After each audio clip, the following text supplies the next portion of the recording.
நான் வந்து உங்களுக்கு சில பிக்சர்ஸ் எல்லாம் காட்டுறேன். அந்த பிக்சரை நீங்க சூஸ் பண்ணிட்டு அதுல ஏன் உங்களுக்கு அவரை பிடிச்சிருக்கு அப்படின்றத நீங்க சொல்லுங்க.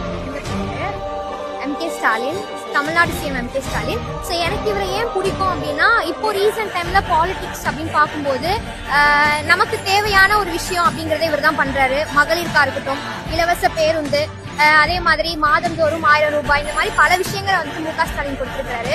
அதே மாதிரி இப்போ இருக்க சூழ்நிலையில நமக்கு இந்தி திணிப்பு அப்படிங்கிறது மிகப்பெரிய அளவில் நடந்துட்டு இருக்கு. ஸோ அந்த இந்தி திணிப்பு நம்ம எதிர்க்கணும் அப்படின்னா திராவிடம் அப்படிங்கிறது ரொம்ப பெரிய முக்கியமான ஒரு டூலா நான் பாக்குறேன். ஸோ அந்த திராவிடத்தை இப்ப யாரு கரெக்டா கொடுக்குறாங்க? அதிமுகவும் திராவிடத்தை கொடுக்குறாங்க. இருந்தாலுமே அவங்க யார் கூட கூட்டணி இருக்காங்கன்றத நான் சொல்லவே தேவையில்லை. ஸோ அவங்களை கண்டிப்பா நம்ம ஆட்சியில கொண்டு வர முடியாது. அதே மாதிரி விஜய் அவர்கள் கண்டிப்பா முடியாது, சீமான் அவர்கள் கொண்டு வர முடியாது. ஸோ அந்த இந்தி திணிப்பு அப்படிங்கிறத தடுக்கிறதுக்கு மிகப்பெரிய ஒரு ஆயுதம் நம்ம மு க ஸ்டாலின் மட்டும்தான். ஸோ அதனால எனக்கு சரி, இப்போ நாளைக்கு எலெக்ஷன் அப்படின்னா உங்க சப்போர்ட் யாருக்கு? கண்டிப்பா மு க ஸ்டாலினுக்கு தான் இருக்கும். திமுக கூட்டணி கட்சிகளுக்கு தான் என்னுடைய ஆதரவு.